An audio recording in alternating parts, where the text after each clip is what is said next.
Assalamualaikum warahmatullahi wabarakatuh. Yang saya hormati Bapak Haji Sholikul Hadi MAG selaku dosen pembimbing mata kuliah Fikih, Zakat, dan Wakaf, dan teman-teman yang saya banggakan. Puji syukur marilah kita panjatkan kepada Allah Subhanahu wa Ta'ala, serta sholawat dan salam semoga tercurahkan kepada junjungan Nabi kita Muhammad SAW. Adapun topik yang akan kita diskusikan pada pertemuan kali ini yaitu tentang zakat perdagangan dan zakat profesi. Saya selaku moderator akan membimbing jalannya diskusi pada pagi ini. Sebelumnya, perkenalkan kami dari kelompok 7 yang beranggotakan saya sendiri Rahmadewayani Wulan Suci dengan nomor NIM 2150310009 dan rekan saya Niken Aprilia Widyatama dengan nomor NIM 2150310016. Baik, acara selanjutnya yaitu penyajian materi yang akan disampaikan oleh rekan saya yaitu Mbak Niken. Kepadanya saya persilahkan. Baik, saya akan melanjutkan materi yang pertama yaitu pengertian zakat perdagangan. Tijaroh atau zakat dagang menurut istilah fikih adalah mengolah harta benda dengan cara tukar-menukar untuk mendapatkan laba atau sebuah keuntungan dengan disertai niat berdagang. Harta dagang atau tijaroh adalah harta yang dimiliki dengan akad tukar dengan tujuan untuk memperoleh laba, dan harta yang dimilikinya harus merupakan hasil usahanya sendiri. Kalau harta yang dimilikinya itu merupakan harta warisan, maka ulama mazhab secara sepakat tidak dinamakan harta atau barang dagangan. Selanjutnya yaitu mengenai dasar hukum zakat perdagangan, yaitu terdiri dari dua macam. Yang pertama yaitu dari Al-Quran. Dasar wajibnya zakat dagang dalam Al-Quran dapat dilihat dalam firman Allah dalam surat Al-Baqarah ayat 263, yang artinya, "Hai orang-orang yang beriman, nafkahkanlah di jalan Allah, sebagaimana dari hasil sahammu yang baik-baik dan sebagaimana dari apa yang kamu keluarkan dari bumi untuk kamu." Selanjutnya yaitu yang kedua dari hadis, yang berarti di antara hadis yang digunakan oleh para ulama untuk menunjukkan landasan zakat perdagangan adalah hadis Samurah ibni Jundub. Rasulullah telah menyuruh kami untuk mengeluarkan sedekah dari apa yang kami maksudkan untuk dijual.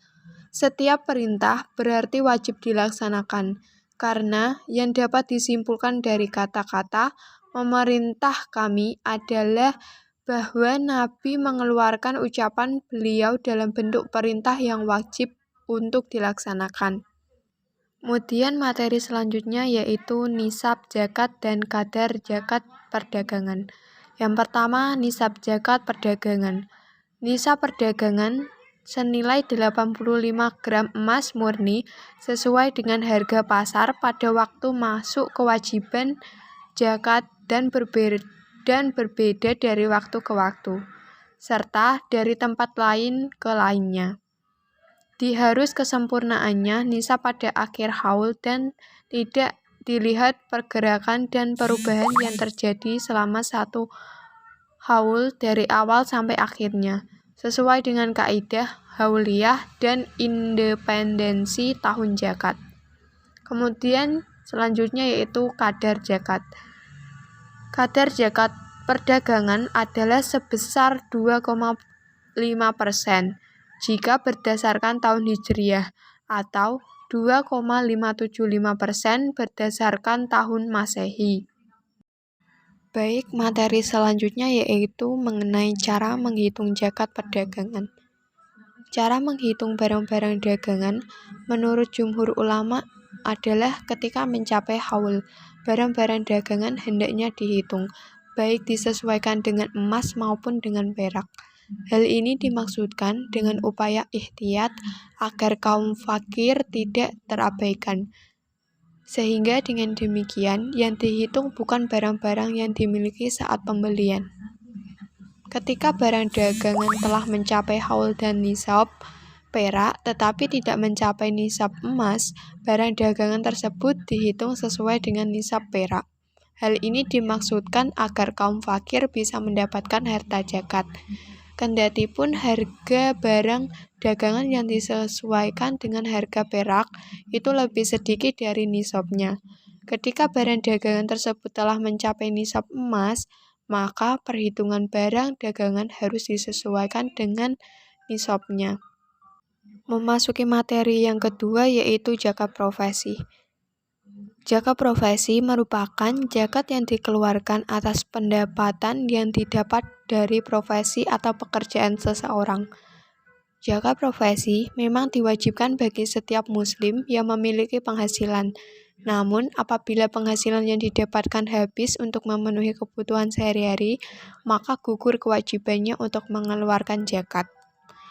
Sedangkan ruang lingkup zakat profesi adalah seluruh pendapatan yang dihasilkan seseorang yang biasanya dalam bentuk gaji, upah, honorium, dan lainnya yang sejenis sepanjang pendapatan tidak merupakan suatu pengembalian dari harta.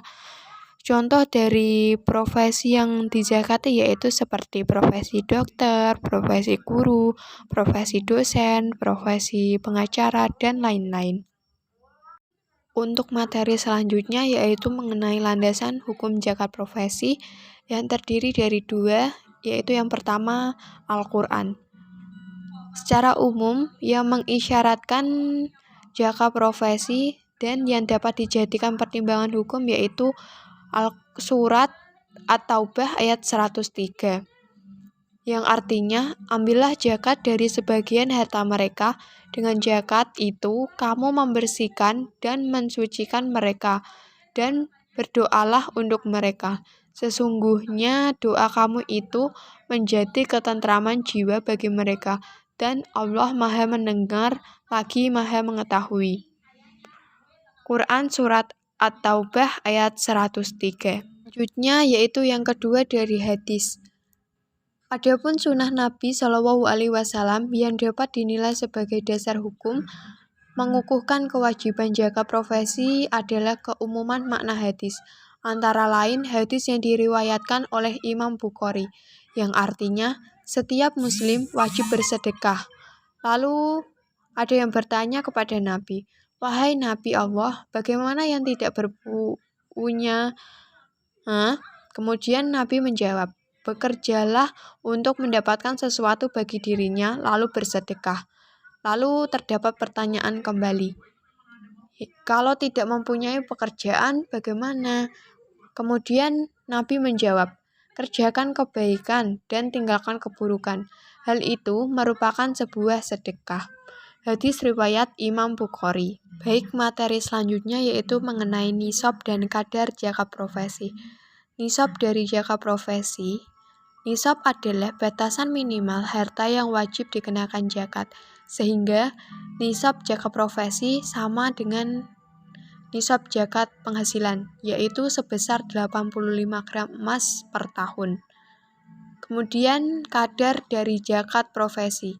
Kadar zakat adalah besarnya penghitungan atau persentase zakat yang harus dikeluarkan, sehingga kadar dari zakat profesi sama seperti dalam halnya zakat penghasilan, yaitu sebesar 2,5%. Baik, selanjutnya yaitu cara menghitung zakat profesi. Cara dalam menghitung zakat profesi yaitu dengan jumlah dari zakat profesi yang harus dikeluarkan sebesar 2,5% dari penghasilan per bulan. Dengan ketentuan zakat profesi 2,5 dikali jumlah penghasilan dalam 1 bulan.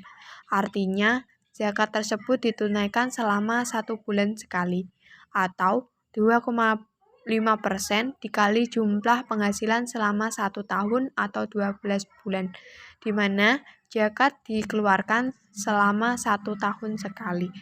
Contohnya, jika gaji dari seorang dokter sebesar 10 juta per bulan, maka dikenakan zakat penghasilan atau profesi per bulannya sebesar 250 dengan cara gaji 10 juta dikali 2,5%. Sedangkan jika dibayar untuk 1 tahun, jumlahnya menjadi 3 juta. Dengan cara 250.000 dikali 12 bulan. Selanjutnya yaitu sesi tanya jawab yang akan kami lakukan melalui WAG dan kami membuka untuk 3 penanya. Baik, selanjutnya yaitu penutup. Saya selaku moderator mengucapkan terima kasih. Besar harapan apa yang disampaikan semoga bermanfaat bagi kita semua. Apabila dalam penyampaian terdapat salah kata dan kekurangan, saya selaku moderator meminta maaf yang sebesar-besarnya. Wabillahi taufik wal hidayah. Wassalamualaikum warahmatullahi wabarakatuh.